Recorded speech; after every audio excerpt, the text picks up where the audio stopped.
Facts of geography channel पर आज आप लोग की जो चर्चा होगी वो चीन देश के बारे में होगी, जैसा आप लोग को चित्र में भी दिख रहा है। तो चाइना के बारे में चर्चा होगी। जो चीन है, अगर देखा जाए तो ये पूर्वी एशिया में स्थित दुनिया का क्षेत्रफल के दृष्टि से तीसरा सबसे बड़ा देश है। जैसा हम जानते हैं कि दुनिया का सबसे बड़ा क्षेत्रफल के दृष्टि से जो देश है रूस है, उसके बाद कनाडा है। तथा अगर जनसंख्या की दृष्टि से देखा जाए तो भारत के बाद दूसरा स्थान रखता है। लगभग अगर चाइना की आबादी वर्तमान में देखा जाए तो लगभग 142 करोड़ है। चीन की सीमा रिकॉर्ड 14 देशों से लगती है। अगर देखा जाए चीन की सीमा तो सबसे अधिक देशों से लगती है, 14 देशों से। चीन में अगर देखा जाए तो ताइवान को लेके अगर देखा जाए तो 23 प्रांतों, 5 स्वायत्त प्रदेश तथा 3 केंद्र शासित प्रदेश और 2 विशेष प्रशासनिक क्षेत्र से मिलकर बना हुआ है, जिसकी चर्चा हम आप लोग से विस्तार से आगे करेंगे। चीन के पहले पड़ोसी देशों की अभी हम चर्चा करेंगे। उससे पहले जो आप लोग को चित्र दिख रहा है, ये चाइना की जो है, चाइना की स्ट्रिंग्स ऑफ पल्स नीति है, जो भारत को घेरने के लिए, चारों तरफ से घेरने के लिए। इसका कभी मैं वीडियो अलग से बनाऊंगा कि चाइना की स्ट्रिंग्स ऑफ पल्स नीति क्या है भारत को घेरने की। तो चाइना के हम लोग पहले चर्चा कर ले रहे हैं कि जो 14 इनके पड़ोसी देश हैं, रूस है, उत्तर कोरिया है, मंगोलिया है, वियतनाम है, लाओस है, म्यांमार है, भारत है, नेपाल है, भूटान है, पाकिस्तान है, अफगानिस्तान है, कजाकिस्तान है, किर्गिस्तान है और तजाकिस्तान है, जिनकी सीमा लगती है चाइना से। इसके स्वायत्त क्षेत्र की थोड़ा सा हम लोग चर्चा कर ले रहे हैं। तो 5 स्वायत्त क्षेत्र हैं चाइना में। एक आंतरिक मंगोलिया, क्वांगसी चुआंग क्षेत्र, तिब्बत, निंगसमा हुई और सिनकियांग, जो इसका 5 स्वायत्त क्षेत्र हैं। क्षेत्रफल के दृष्टि से देखा जाए, अगर सबसे बड़ी राजनीतिक इकाई चाइना की देखा जाए तो आप लोग के कभी एग्जाम में आ भी सकता है, तो सिनकियांग प्रांत है। इसकी जो क्षेत्रफल है 16.46 लाख वर्ग किलोमीटर है। और दूसरा जो सबसे बड़ा इसका प्रशासनिक इकाई है वो तिब्बत है, 12.1 लाख वर्ग किलोमीटर। अगर सबसे छोटी इकाई देखी जाए तो टिएंटसिन है, 400 किलोमीटर केवल है, 400 किलोमीटर केवल क्षेत्र है टिएंटसिन का। एक चर्चा हम लोग जो कर लें, जो इसके 2 विशेष प्रशासनिक क्षेत्र हैं वो हांगकांग और मकाऊ हैं, जिसका मैं अलग से आपसे चर्चा आगे करूंगा कि हांगकांग और मकाऊ। और 3 केंद्र शासित इसके जो नगरीय क्षेत्र हैं उसमें बीजिंग है, संघाई है और टिएंटसिन है। ध्यान दीजिएगा, थोड़ा सा याद इसको कर लीजिएगा आप लोग कि जो केंद्र शासित नगरीय क्षेत्र हैं बीजिंग, संघाई और टिएंटसिन हैं चाइना के। अब चाइना की थोड़ी सी हम लोग चर्चा करते हैं भूगोल के दृष्टि से। चाइना की भू आकृति की, चाइना की टोपोग्राफी की अगर हम लोग चर्चा करते हैं कि चाइना की टोपोग्राफी किस प्रकार की है, तो चीन की अगर भू आकृति के आधार पर देखा जाए तो चीन को 3 मुख्य भागों में बांटा जा सकता है। और अगर देखा जाए पश्चिम से पूर्व की ओर देखा जाए चाइना के विस्तार को, तो सीढ़ी नुमा विस्तार दिखता है, स्टीयर के नुमा दिखता है, स्टीयर जैसी दिखती है, सीढ़ी जैसी आकृति दिखती है। आप लोग को हम बताते हैं जो 3 इसके प्रमुख क्षेत्र हैं। पहले पश्चिमी पर्वतीय और पठारी क्षेत्र जो इसको अगर हम प्रथम सीढ़ी मान लें तो ये चीन का सबसे ऊंचा भाग है। औसत ऊंचाई 4000 से लेकर 5000 मीटर। और अगर इस भाग में हम लोग देखते हैं तो तिब्बत का पठार है, हिमालय का पर्वत है, पामीर का पठार है, कुनलुन पर्वत है। पश्चिमी भाग में ये सबसे ऊंचा भाग इसका है। अगर मध्यवर्ती भाग देखा जाए, जिसको द्वितीय सीढ़ी अगर हम लोग मान लें, तो औसत ऊंचाई 1000 से 2000 मीटर। यहाँ पहाड़ भी है, पठार भी है, रेगिस्तान भी मिलता है, जैसे तारिम बेसिन, गोबी मरुस्थल, लोएस का पठार, सिचुआन बेसिन। इस वाले क्षेत्र में तटीय क्षेत्र जैसे आप लोगों को भी दिख रहा था, निम्न पूर्वी तटीय भाग है, ये तृतीय सीढ़ी मान लिया जाए तो सबसे निचला क्षेत्र है, औसत ऊंचाई 500 मीटर से भी कम है। ये उपजाऊ मैदान है, नदी डेल्टा क्षेत्र है। चीन के क्षेत्रफल का लगभग 10% भाग ही तटीय मैदान है, जो पूर्वी तटीय मैदान है। लेकिन चीन की अधिकांश जनसंख्या इसी भाग में रहती है। बड़े शहर, बड़े बंदरगाह यहीं पे आपको मिलेंगे, उपजाऊ क्षेत्र है एकदम। इसको अगर इसका उपभाग किया जाए तो इसके उत्तर में चीन का मैदान, जो उत्तर चीन का मैदान है, जो हांगहो नदी द्वारा निर्मित है, ये चीन का सबसे घनी आबादी वाला क्षेत्र है।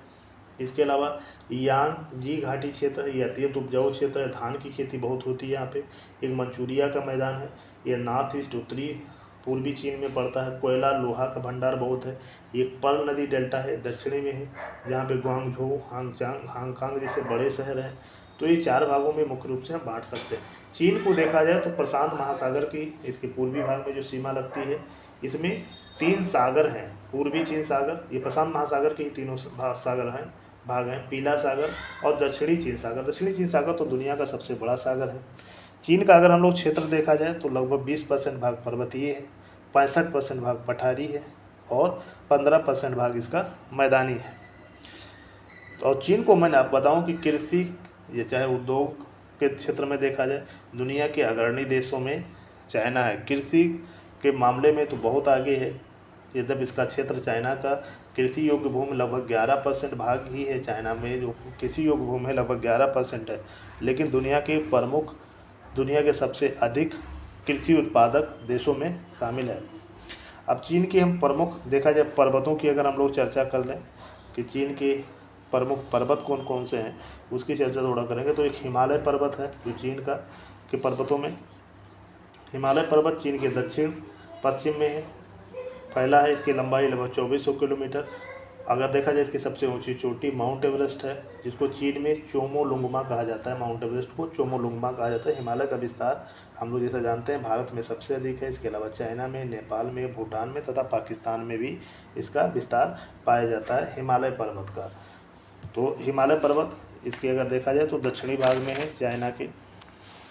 एक देखिए कुनलुन पर्वत है, चीन की जो सबसे लंबी पर्वत श्रृंखला है। लगभग 3000 किलोमीटर ऊंचाई है, लंबाई है इसकी। और ऊंचाई अगर देखा जाए तो 55 से लेकर 7000 मीटर है। कुनलुन पश्चिम में पामीर पठार से शुरू होता है और पूरब में अगर देखा जाए तो किंगहाई नामक प्रांत तक ये फैला हुआ है। इसके दक्षिण में तिब्बत का पठार और उत्तर में तकला मकान मरुस्थल स्थित है। कुनलुन को चीन का बैकबोन भी कहा जाता है। हुआंगहो यह पीली नदी है, यहीं से निकलती है और चीन का पवित्र पर्वत माना जाता है और देवताओं का निवास स्थान भी माना जाता है कुनलुन को। एक है चिलियन पर्वत है। इसका अगर देखा जाए ऊंचाई अगर देखा जाए तो 4 से 5 किलोमीटर, लंबाई लगभग 800 किलोमीटर, चौड़ाई लगभग 300 किलोमीटर है। चिलियन पर्वत के दक्षिण में तिब्बत का पठार और उत्तर में गोबी मरुस्थल है। अर्थात तिब्बत के पठार और गोबी मरुस्थल के बीच अवरोधक का कार्य कौन सा पर्वत करता है? चिलियन पर्वत। आपसे क्वेश्चन आ भी सकता है। इसके दक्षिण में तिब्बत का पठार और उत्तर में गोबी मरुस्थल चिलियन के पर्वत के बीच में। एक पर्वत यहाँ का है टियान शान पर्वत। इसका विस्तार मध्य एशिया चीन में है। चीन में तियानशान का अर्थ होता है स्वर्गीय पर्वत, माउंटेन ऑफ हेवन भी कहा जाता है। लंबाई लगभग इसकी 2800 किलोमीटर। इसके देखा जाए उत्तर में कजाकिस्तान और किर्गिस्तान है, दक्षिण में देखा जाए तकला मकान मरुस्थल है तियानशान पर्वत के। तो ये आप लोग का हो गया। अभी आप लोग जो चर्चा हम और आप लोग की करेंगे कि एक यहाँ पे खान तेगरी चोटी है जिसको स्वर्ग का राजा भी कहा जाता है। सिर दरिया नदी का उद्गम स्थल तियानशान पर्वत ही है। अब चर्चा हम लोग करते हैं चीन की कुछ प्रमुख पठारों की चर्चा आप लोग की हो जाए कि चीन के प्रमुख पठार कौन। तो एक तिब्बत का पठार है, ये विश्व का सबसे बड़ा तथा सबसे ऊंचा पठार है। इसे विश्व का छत भी कहा जाता है। 4 से 5 किलोमीटर इसकी ऊंचाई है। क्षेत्रफल लगभग 12 लाख वर्ग किलोमीटर है। निकलने वाली यहाँ की अगर प्रमुख नदियाँ देखा जाए तो ब्रह्मपुत्र है, सिंध है, यांगजी है, मेकांग है। विश्व का तीसरा ध्रुव भी कहा जाता है क्योंकि तिब्बत का जो पठारी क्षेत्र है यहाँ एक तो ठंडा बहुत ज़्यादा पड़ता है और बहुत सी नदियाँ यहीं से निकलती हैं तिब्बत के पठार से, तो इसको हम लोग तीसरा ध्रुव भी माना जाता है। तिब्बत के पठार में ही अगर हम लोग देखें तो जो कैलाश पर्वत है, कैलाश पर्वत पे ही हम लोग जैसा जानते हैं कि मानसरोवर है और शंकर भगवान का निवास स्थान भी कैलाश पर्वत को माना जाता है। एक लोएस का पठार है। ये पठार अगर देखा जाए तो चीन के उत्तरी मध्य भाग में स्थित है।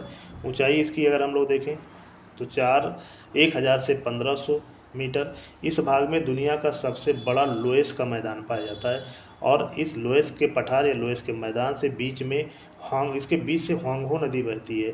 अगर इस पठार का क्षेत्रफल देखा जाए तो 6.4 लाख वर्ग किलोमीटर और लोएस मिट्टी हल्की होती है, महीन होती है, पीले रंग की होती है, जिसको पवन के द्वारा उड़ाकर लाया गया है। ये मिट्टी तकला मकान वाला जो मरुस्थल वाला क्षेत्र है वहाँ से उड़ाकर लाई गई है। चीन की सभ्यता का पालना कहा जाता है, क्रेडिल कहा जाता है, यानी चीन की सभ्यता का विकास इसी क्षेत्र में हुआ। जैसा हम लोग जानते हैं कि हुआंगहो नदी घाटी में ही चीन की सभ्यता का विकास हुआ था। ये अपरदन से बहुत ज़्यादा प्रभावित है।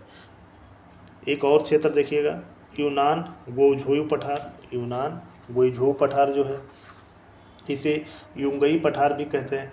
ये चीन के दक्षिणी पश्चिमी भाग में स्थित है। इसका क्षेत्रफल देखा जाए तो 5 लाख वर्ग किलोमीटर है। यह क्षेत्र मुख्यतः चूना पत्थर से निर्मित है। गुइझोउ का स्टोन ऑफ फॉरेस्ट जो सिलिन स्टोन ऑफ फॉरेस्ट है विश्व प्रसिद्ध है और पर्ल नदी यहीं से निकलती है, यूनान पठार से ही पर्ल नदी निकलती है। एक मंगोलियन पठार है, एशिया के उत्तरी भाग में स्थित है। एक विशाल पठार है, इसका अधिकांश भाग देखेंगे मंगोलिया में है। इसके अलावा चीन का जो इनर मंगोलिया प्रांत है उसमें भी कुछ भाग इसका है और रूस में है। क्षेत्रफल लगभग 30 लाख वर्ग किलोमीटर है मंगोलियन पठार का। ऊंचाई देखा जाए तो 900 से लेके 1500 मीटर। इस भाग में घास के बड़े बड़े मैदान पाए जाते हैं और इसे अक्सर स्टेपी घास भी कहा जाता है। इस पठार के दक्षिण भाग में गोबी मरुस्थल है और हम लोग बता दें कि चंगेज खान और जो मंगोल साम्राज्य था उसका उद्गम जो स्थल है ये मंगोलियन पठार ही है। कृषि का आप लोग को मैं चित्र बीच बीच में डाला हूँ। आप लोग यहाँ के फलों को, आप लोग यहाँ के सब्जियों को, अभी बहुत सी चीज़ों को, यहाँ की टेक्नोलॉजी को आप लोग देख सकते हैं। उसको बीच में हमने इसीलिए डाल दिया है कि आप लोग देख सकते हैं कि किस तरीके से चाइना में खेती होती है। अभी हम आप लोग को चाइना की कृषि के बारे में थोड़ी देर बाद हम आपसे चर्चा करेंगे। अभी चीन की दीवार का आप लोग को चित्र हम दिखा रहे हैं, जो दुनिया की सबसे ऊंची दीवार है, तो इसकी भी हम आप लोग से चर्चा करेंगे। एक पठार भी आप लोग को और रह गया, जो जिसको हम लोग कहते हैं पामीर का पठार। पामीर प्लेटू जो है, पामीर का पठार अगर देखा जाए तो दुनिया का इसको चौराहा कहा जाता है, cross road of the world भी कहा जाता है, कभी कभी विश्व का छत भी कहा जाता है। वास्तव में तिब्बत का पठार है, लेकिन कहीं कहीं पे पामीर के पठार को भी कहा गया है। पामीर पठार का विस्तार अगर देखा जाए तो मुख्य रूप से तजाकिस्तान देश में है, लेकिन कुछ विस्तार इसका अफगानिस्तान, पाकिस्तान और चाइना में भी है। पामीर पठार से कई बड़ी बड़ी पर्वत आकर मिलते हैं, जैसे हिमालय पर्वत, काराकोरम पर्वत, हिंदुकुश पर्वत, तियानशान पर्वत, आप लोग जैसे चित्र में देख रहे हैं अल्टाई पर्वत। ये सारे पर्वत किससे आकर मिलते हैं? पामीर पठार से मिलते हैं। आप लोग चित्र में देख सकते हैं हिंदुकुश दिख रहा है, Karakoram, Himalaya, Kunlun, Altai, Tianshan, ये सब पर्वत मिलते हैं। पामीर पठार की औसत ऊंचाई लगभग 4000 मीटर है। पामीर पठार को हाईवे ऑफ सेंट्रल एशिया भी कहते हैं, क्योंकि प्राचीन रेशम मार्ग जो सिल्क रूट था यहाँ से होकर गुजरता था। यह एशिया के कई पर्वत श्रृंखलाओं को जोड़ता है, इसलिए इसे एशिया का संगम स्थल भी कहते हैं। निकलने वाली प्रमुख नदी अमूदरिया, सिरदरिया और तारिम है। एक आपको दिख रहा होगा गोबी मरुस्थल और तकला मकान मरुस्थल, तो हम चर्चा आप लोग को कर ले रहे हैं। तकला मकान जो घेरे में है, ये चीन का सबसे बड़ा मरुस्थल तथा विश्व का दूसरा सबसे बड़ा रेतीला मरुस्थल है। जैसे हम लोग जानते हैं दुनिया का सबसे बड़ा रेतीला मरुस्थल सहारा है और दूसरा सबसे बड़ा तकला मकान। क्षेत्रफल 3.37 लाख वर्ग किलोमीटर और चीन के सिनजियांग उइगुर स्वायत्त क्षेत्र में स्थित है। इसे अक्सर मृत्यु का सागर कहा जाता है, सी ऑफ डेथ भी कहा जाता है। तो ये तकला मकान जो है दुनिया का दूसरा सबसे बड़ा रेतीले मरुस्थल में, मरुस्थल कई प्रकार के हो सकते हैं, पथरीले भी हो सकते हैं कई प्रकार के। एक आपका और मरुस्थल दिख रहा है, गोबी रेगिस्तान आप लोग का दिख रहा है। इसका क्षेत्रफल 3 लाख वर्ग किलोमीटर है। चीन और मंगोलिया देश में है। ये विश्व का 5वां सबसे बड़ा रेगिस्तान है, ठंडा रेगिस्तान है। ये मंगोलिया पठार का हिस्सा है। मुख्यतः ये पथरीला और कंकरीला है, रेगिस्तान है। बैक्टीरियन ऊँट जो 2 कुबड़ वाला ऊँट होता है यहाँ पे मिलते हैं। कई प्राचीन बौद्ध मठ और शहरों का अवशेष यहाँ पाया जाता है, यानी इससे पता चलता है कि किसी ज़माने में ये शुष्क क्षेत्र नहीं रहा होगा। तो हम आपको एक बार पुनः बता दें कि जो रेगिस्तान होते हैं केवल बलुई प्रकार के नहीं होते, सैंडी नहीं होते, ककरीला हो सकता है, पथरीला हो सकता है।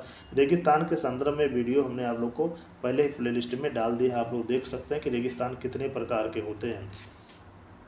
एक चर्चा आप लोग से थोड़ी सी और हो जाए तारिम बेसिन की।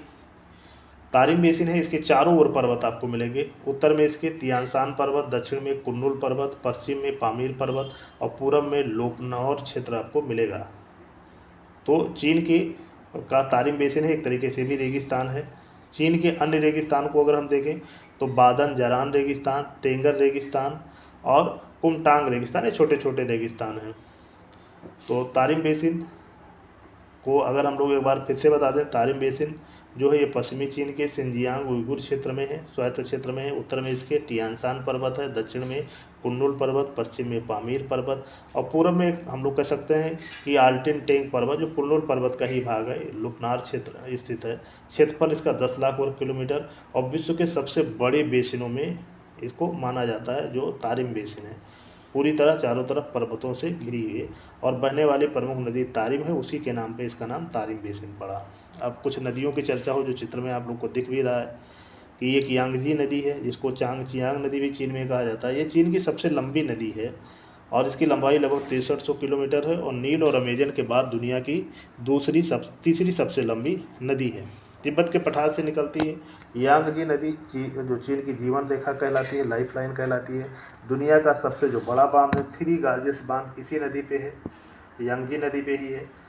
चीन के 11 प्रांतों से होकर जाती है। अगर इसके देखा जाए प्रमुख शहर इसके किनारे देखा जाए तो शंघाई इसके डेल्टा क्षेत्र में है। नानजिंग, वुहान, चोंगछिंग, इबिन यहाँ के प्रमुख शहर हैं इस नदी पे स्थित यांगजी नदी पर। और यांगजी नदी जो होती है पूर्वी चीन सागर में गिर जाती है।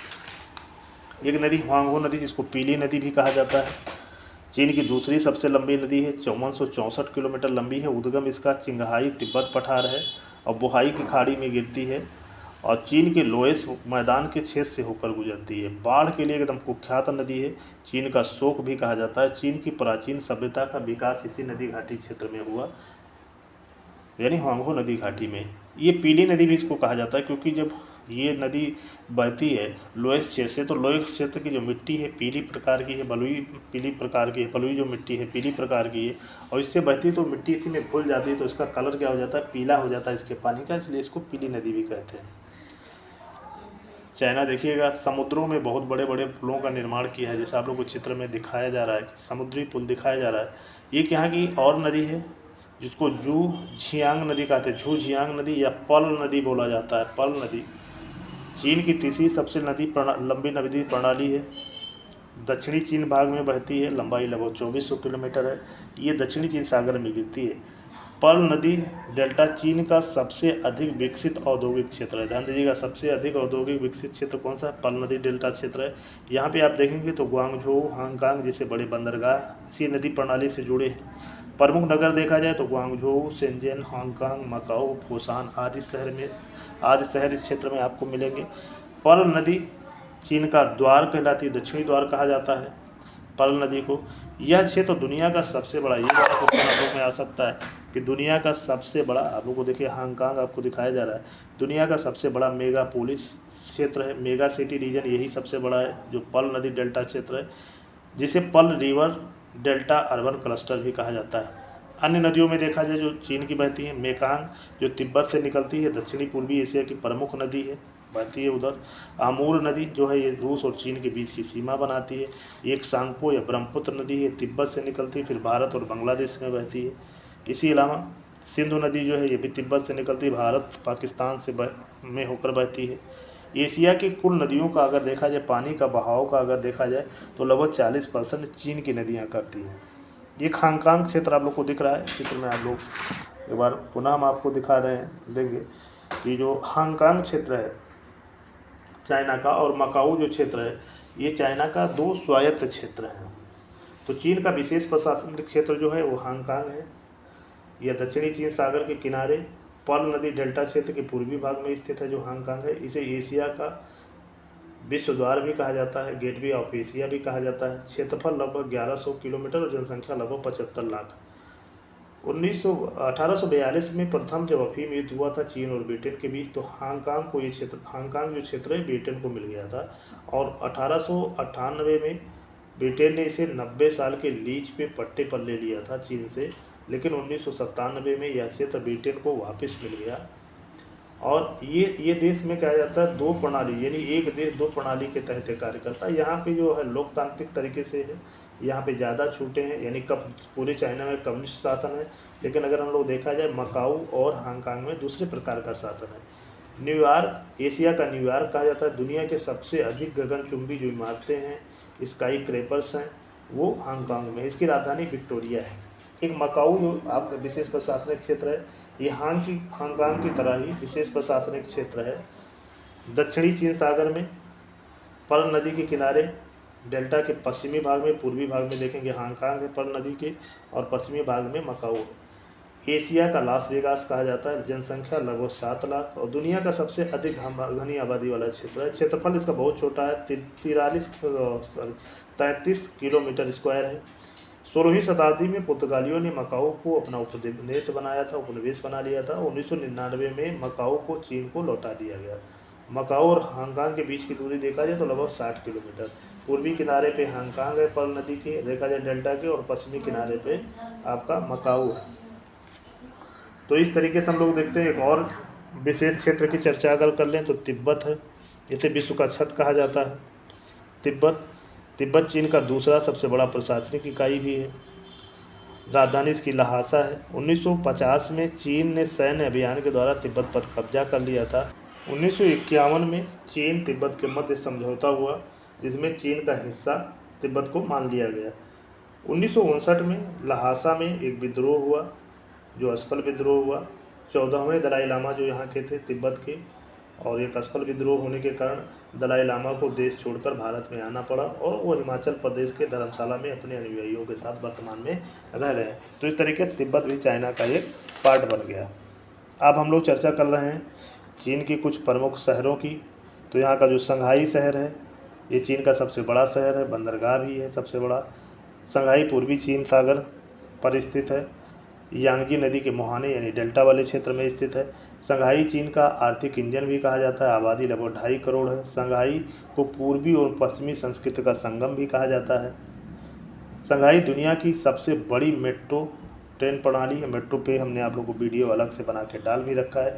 बीजिंग चीन की राजधानी भी है तथा चीन का दूसरा सबसे बड़ा शहर है। 2 करोड़ से अधिक आबादी है। बीजिंग का इतिहास अगर देखा जाए तो एक प्राचीन शहर है, 3000 साल पुराना है। कई राजवंशों की राजधानी रहा है। चीन की महान दीवार भी यहाँ आपको दिख सकती है बीजिंग में। ग्वांगझाऊ इसका पुराना नाम कैंटन था। कैंटन का जो मेला है दुनिया का सबसे बड़ा व्यापार मेला लगता है। कैंटन एक प्रमुख बंदरगाह भी है चाइना का।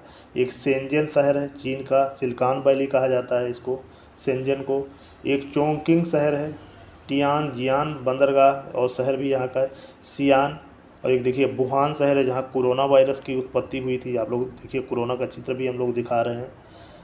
सियान जो सिल्क रोड का प्रारंभिक बिंदु है। हांगझोऊ जो यहाँ का है, यहाँ अलीबाबा का मुख्यालय, जो अलीबाबा कंपनी है।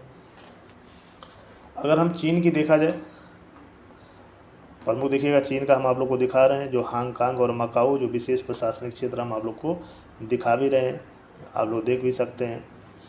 चीन की अगर हम लोग देखा जाए, चीन में अगर कृषि की बात किया जाए तो दुनिया की सबसे बड़ी कृषि अर्थव्यवस्था है। 35 से 40% लोग कृषि करते हैं।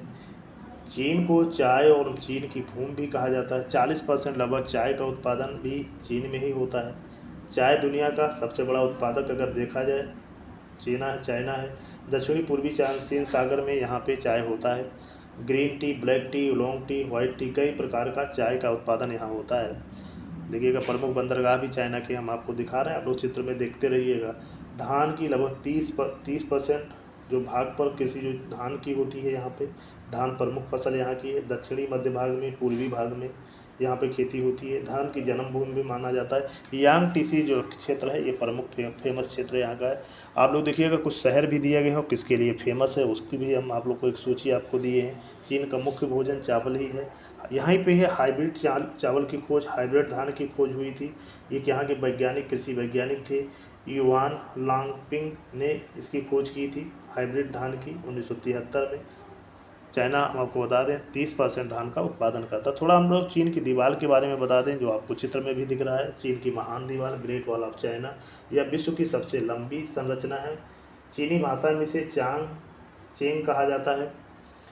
यह उत्तरी चीन में है। इसके निर्माण की शुरुआत ईसा पूर्व 7वीं शताब्दी में विभिन्न राज्यों ने अपनी रक्षा के लिए छोटी छोटी दीवारें बनाई थी। पहले 2021 ईस्वी पूर्व में, ईसा पूर्व में यहाँ चीन राजवंश के सम्राट चिन शी हुआंग ने चीन को एकीकृत किया तथा एक विशाल दीवार को जोड़कर दीवारों को जोड़कर एक विशाल दीवार बनाई।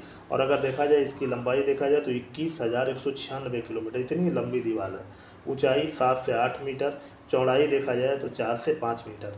इस दीवार के निर्माण का मुख्य कारण था मंगोल तथा हुनों द्वारा जो चीन पे आक्रमण किया जा रहा था उससे रक्षा करना था। दुनिया के 7 आश्चर्यों में ये शामिल है। चीन की देखिएगा पीली नदी का पानी दिख रहा है जो येलो रिवर है। कुछ चर्चा हम आप लोग से और करते हैं चीन की, खासकर हम कृषि के बारे में। जो चाइना है, चाइना हम आपको बता सकते हैं कि कृषि के मामले में नंबर 1 है। दुनिया का सबसे अधिक खाद्यान्न, अनाज और फल का उत्पादन करता है।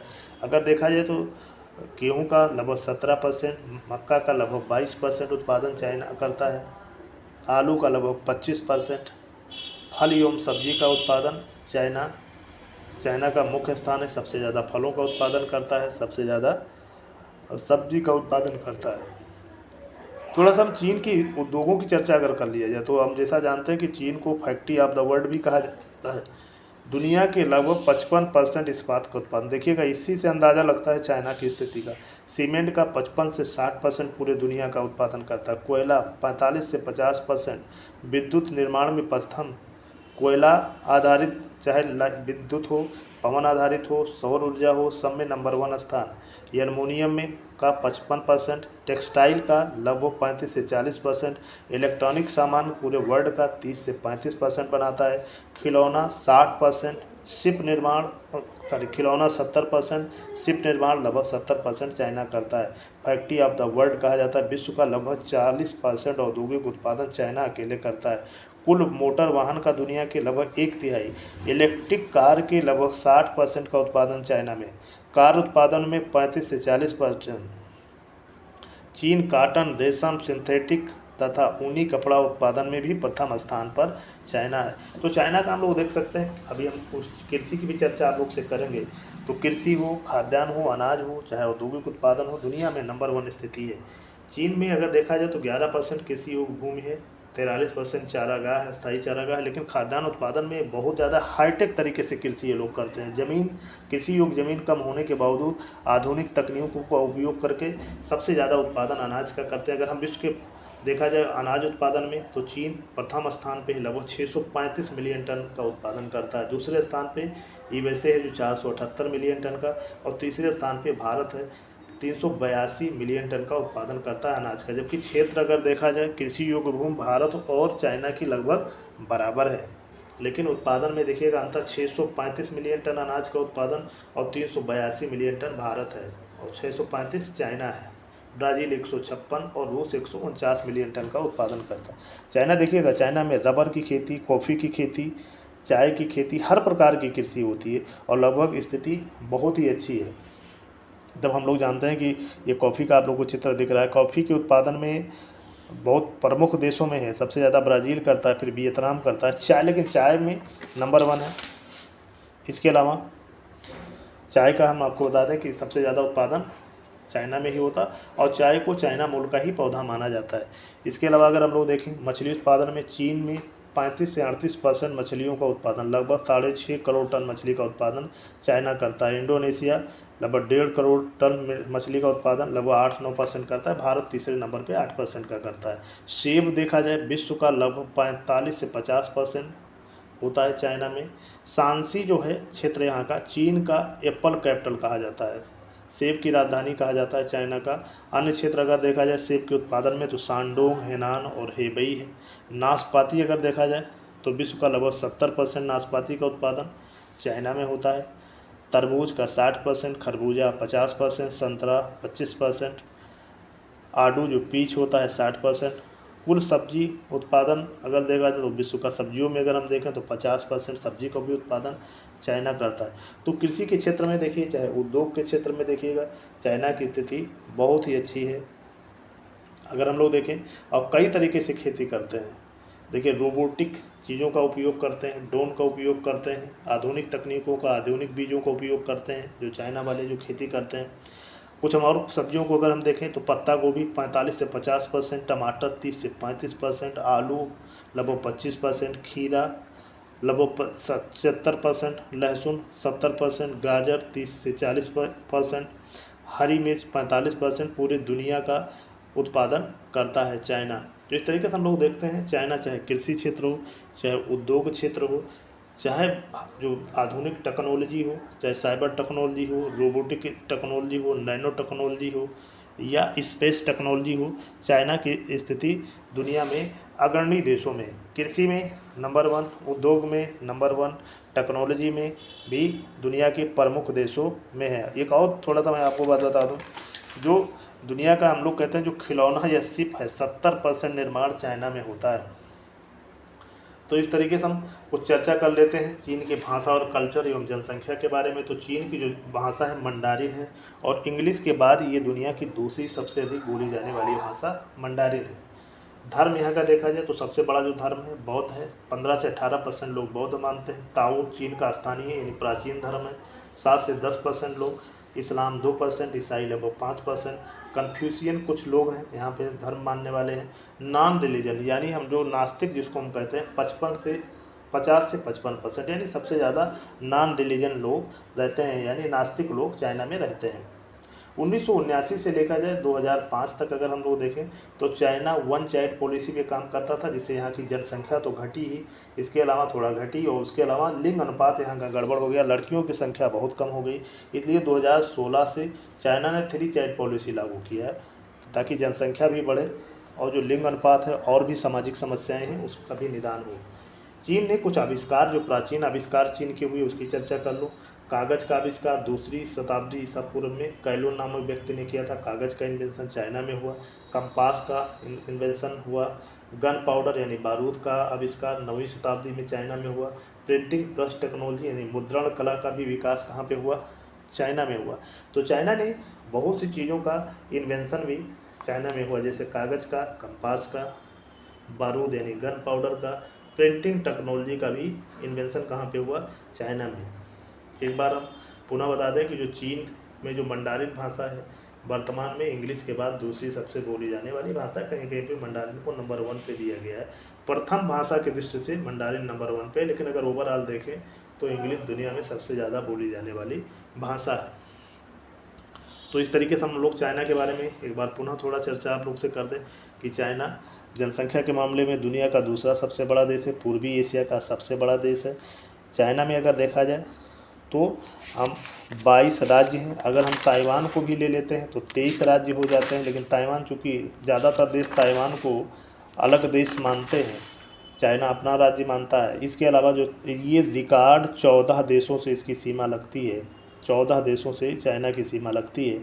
चाइना में 5 स्वायत्त क्षेत्र हैं और जो 3 केंद्र शासित नगरीय क्षेत्र हैं, जो बीजिंग, शंघाई, टिएनजिन है।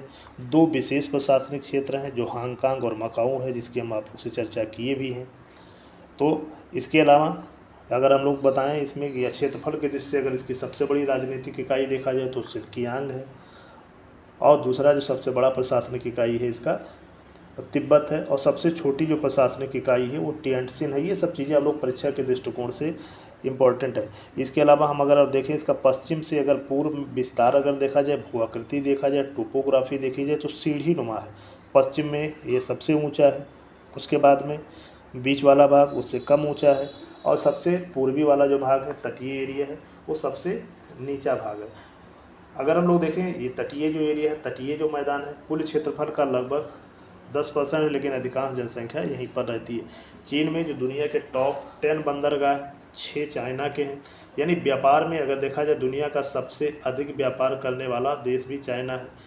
अमेरिका के बाद दुनिया की सबसे बड़ी अर्थव्यवस्था भी चाइना है। आने वाले समय में कहा जाए तो 2050 से उससे पहले चाइना दुनिया की नंबर 1 अर्थव्यवस्था हो जाएगी। कृषि में नंबर 1, उद्योग में नंबर 1, सेवा क्षेत्र भी बहुत तेज़ी से बढ़ रहा है। Cyber, biotechnology, nano technology, cyber space, computer, mobile, हर क्षेत्र में अगर हम लोग देखा जाए तो चाइना की स्थिति दुनिया के सबसे प्रमुख देशों में है। तो इस तरीके से हम लोग देख सकते हैं जो चाइना है के बारे में आज आप लोग को जो जानकारी दी गई, आशा करता हूँ ये जानकारी जो आप लोग को दी गई है आप लोग को अच्छी लगी होगी। आप लोग एक बार में पुनः देखिए हाई टेक्नोलॉजी किस तरीके से ड्रोन के द्वारा, अन्य चीज़ों के द्वारा, दवाओं का, अन्य चीज़ों का छिड़काव हो रहा है। तो ये जानकारी हम आशा करता हूँ आप लोग को अच्छी लगी होगी। यदि आप लोग को जानकारी अच्छी लगी होगी चाइना के संदर्भ में तो आप लोग कमेंट करके ज़रूर बताइएगा, और चैनल को सब्सक्राइब करिए, लाइक करिए और बेल आइकन का बटन दबाइए। धन्यवाद।